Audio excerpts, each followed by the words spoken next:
Rachel, I can't see. Neither. I forgot to open my eyes. Me too. Here's this week's events. When we bumped into each other, I felt a lot of pain. T. Bless you?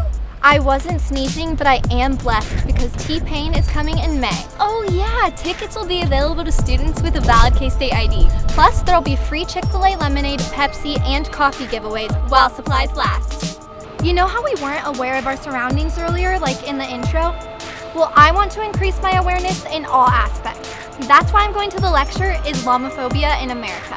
Oh yeah, enjoy free food while learning about Islamophobia in the United States. Should be educational. See you there. I feel my brain expanding every day at college, but I need somewhere to expend this energy. Like a college party? Or a debate. Oh yeah, there's actually going to be a marijuana debate. Do you have an opinion on its legalization? I'm sorry, what'd you say? I couldn't. No, we're not doing that.